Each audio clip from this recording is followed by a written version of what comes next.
वित्त मंत्री निर्मला सीतारमण ने आज संसद में साल 2025 का बजट पेश किया। इस दौरान वित्त मंत्री ने कई अहम घोषणाएं की हैं। सबसे बड़ी घोषणा इनकम टैक्स में छूट को लेकर रही। सालाना 12 लाख रुपए तक कमाने वालों को अब कोई भी इनकम टैक्स नहीं देना होगा। हालांकि इसका लाभ उन्हीं टैक्स पेयर्स को मिलेगा जो इनकम टैक्स की नई व्यवस्था के तहत इनकम टैक्स रिटर्न फाइल करेंगे। बता दें कि बजट सत्र से पहले प्रधानमंत्री नरेंद्र मोदी ने मिडिल क्लास को बड़ी राहत मिलने के संकेत दिए थे। पीएम मोदी ने लक्ष्मी की कृपा की बात कही थी। तब से यह उम्मीद जताई जा रही थी कि इनकम टैक्स में कुछ राहत मिल सकती है। वहीं आज निर्मला सीतारमण ने नई टैक्स प्रणाली में 12 लाख तक की आय वाले मिडिल क्लास को टैक्स फ्री कर दिया है। हालांकि बजट से पहले ऐसी छूट की उम्मीद किसी ने नहीं की थी।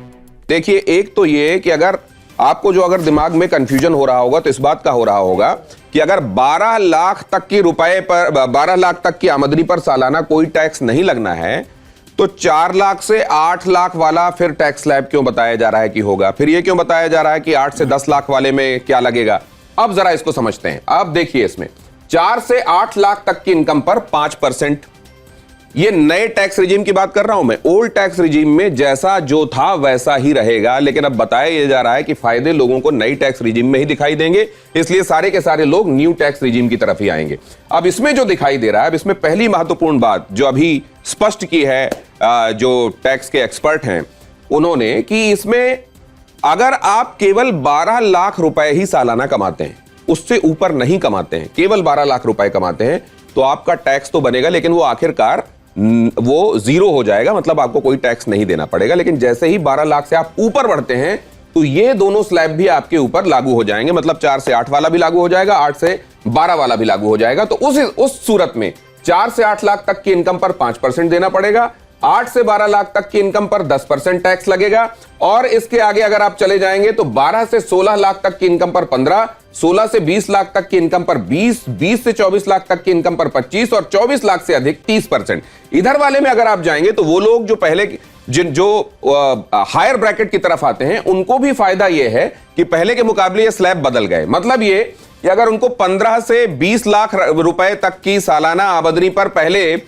30% टैक्स देना पड़ता था, तो अब वो स्लैब बदल गए हैं। इसको और बेहतर गर्ग साहब समझा रहे हैं। मैं अभी तक जो बता रहा हूं ठीक बता रहा हूं ना गर्ग साहब? दिनेश जी, आप पहले समझिए जो अभी रिजीम चल रही है उसमें क्या है। उसमें यह है कि 3 लाख तक कोई टैक्स नहीं, 3 से 7 लाख तक 5%, 7 से 10 लाख तक 10%, फिर 15%, 12 लाख तक, फिर 20%, 15 लाख तक, उसके बाद 30%। तो इस बार 2 चेंज हुए। एक तो 25% का स्लैब नया आ गया।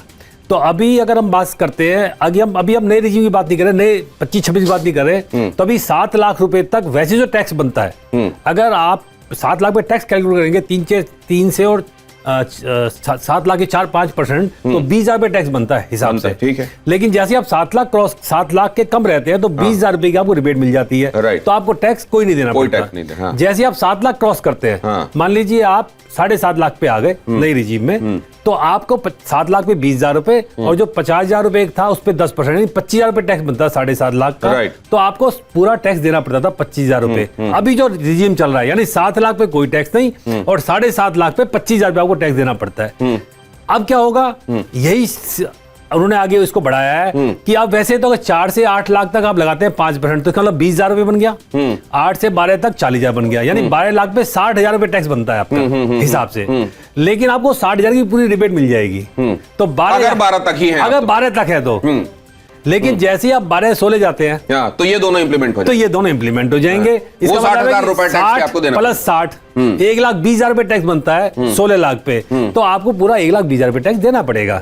लेकिन जो मैडम बता रही है कि आपको रिलीफ कैसे मिला, अगर आप पहले कंपेयर करेंगे तो पहले 16 लाख पे जो टैक्स है, अगर आप 1,20,000 रुपए, तो पहले जो बन रहा था उससे आपको 80,000 का फायदा हो जाएगा। ये मतलब कहने का है मैडम का। तो 25 लाख रुपए पे आप 1,10,000 रुपए टैक्स बचाएंगे। कल प्रधानमंत्री के लक्ष्मी की कृपा वाले बयान के बाद से ही ये साफ हो गया था कि बजट में मिडिल क्लास के लिए बड़ी राहत मिल सकती है। मां लक्ष्मी हमें सिद्धि और विवेक देती है, समृद्धि और कल्याण भी देती है। मैं मां लक्ष्मी से प्रार्थना करता हूं कि देश के हर गरीब एवं मध्यम वर्ग समुदाय पर मां लक्ष्मी की विशेष कृपा रहे। बजट पेश होने के बाद इस पर एक्सपर्ट्स के लगातार रिएक्शन आ रहे हैं। वहीं आर्थिक मामलों के जानकार सिद्धार्थ कुआंवाला का क्या मानना है, सुनिए। जो इंतजार आम आदमी का एक लंबे समय से था वो मिल गया है। एक तरह से जैकपॉट अगर हम कहें तो मिल चुका है। 12 लाख तक कोई टैक्स नहीं लगेगा। आगे जो घोषणाएं उन्होंने की हैं देश के विकास के लिए कितनी अहम साबित होने वाली है और इस पूरे बजट को आप कैसे देखते हैं? बिल्कुल, बहुत लंबे समय से मध्यम वर्ग को इग्नोर किया जा रहा था। तो सबसे बड़ी मैं बोलूंगा ये बजट में I would say the sixer of the budget was 12 lakh पे absolutely zero tax, personal income tax, और साथ में इवन रेंटल इनकम पे थ्रेशोल्ड आपका बढ़ा दिया 6 लाख तक, आपको नो टीडीएस। 2 आपके अगर पर्सनल घर है तो वैल्यूएशन बिकम जीरो, तो वहां भी एक पॉजिटिव चीजें आई है। ये बजट में इवन दाल के लिए स्पेशल स्कीम आई है। इन्फ्लेशन को और महंगाई को कंट्रोल करने के लिए गवर्नमेंट ने स्टेप लिया है।